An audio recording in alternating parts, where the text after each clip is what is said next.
ఇక అవినీతికి ఆకలి ఎక్కువ అంటారు. కానీ ఇంత ఆకల, ఏకంగా 200 కోట్లు అడ్డంగా మేసేసేంత ఆకల. మాజీ ఎన్సీ హరిరామ్ దోచేసి వెనకేసిన సంపాదన ఎంతో లెక్కేస్తున్న ఏసీబీ సంచలన విషయాలను బయటపెడుతోంది. పొలాలు, ఇళ్లు, డబ్బులు ఇలా వివిధ రూపాల్లో ఆయన కళ్ళు చెదిరే ఆస్తుల్ని కూడబెట్టారు. ఇంజనీర్ గా నీటిపారుదల వ్యవహారాలు చూడాల్సింది పోయి సొంతానికి నిధులు మళ్లించుకున్నారు.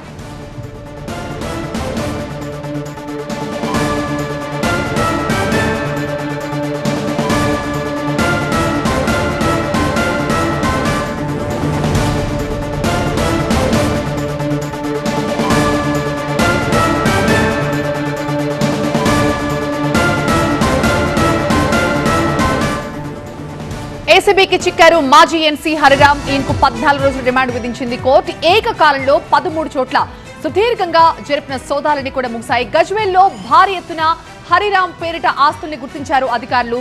ఇక మర్కుక్ మండలంలో 28 ఎకరాల వ్యవసాయ భూమిని కూడా గుర్తించారు. షేక్పేట్, కొండాపూర్లో విల్లాలు, అలాగే మరికొన్ని చోట్ల ఫామ్ హౌస్లు కూడా ఉన్నాయి. BMW కారుతో మొదలుపెట్టిన ఆయన లగ్జరీ లైఫ్ అంతా కూడా ఏసీబీ బట్టబయలు చేస్తోంది.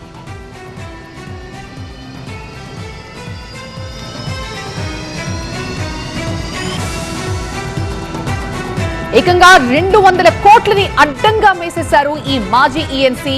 ఈయన దోచేసి వెనకేసిన సంపాదనంతో కూడా లెక్కలేస్తున్న ఏసీబీ సంచలన విషయాలు బయటపడుతోంది. పొలాలు, ఇళ్లు, డబ్బు ఇలా వివిధ రూపాల్లో కళ్ళు చెదిరే ఆస్తుల్ని కూడబెట్టారైన. ఇంజనీర్గా నీటిపారుదల వ్యవహారాలు చూడాల్సింది పోయి సొంతానికి నిధులు మళ్లించుకుని అక్రమార్జనని మామూలుగా వెనకేయలేదు.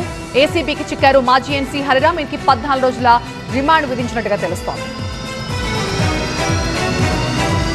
ప్రిన్సిపల్ కరెస్పాండెంట్ జ్యోతి ప్రస్తుతం మరింత సమాచారం అందించబోతున్నారు. జ్యోతి, 200 కోట్లంటే ఇది మామూలు విషయం కాదు. సో వీటన్నింటినీ బయటపెట్టడానికి ఇంకా ఏసీబీకి ఎంత సమయం పట్టే అవకాశం ఉంది? ఆయన బంధువుల ఇళ్లలో కానీ, స్నేహితుల ఇళ్లలో కానీ సోదాలు జరిగాయా? ఏం చెప్తున్నారు టోటల్గా ఇష్యూకి సంబంధించి?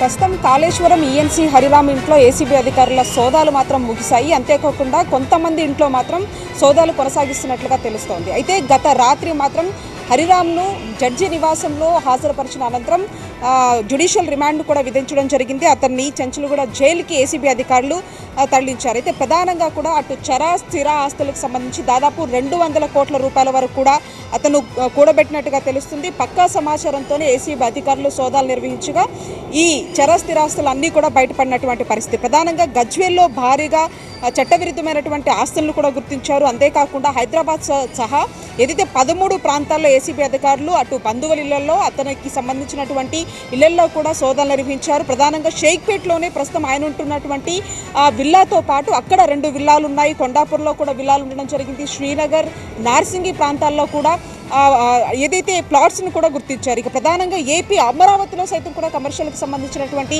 స్థలాన్ని కూడా గుర్తించడం జరిగింది.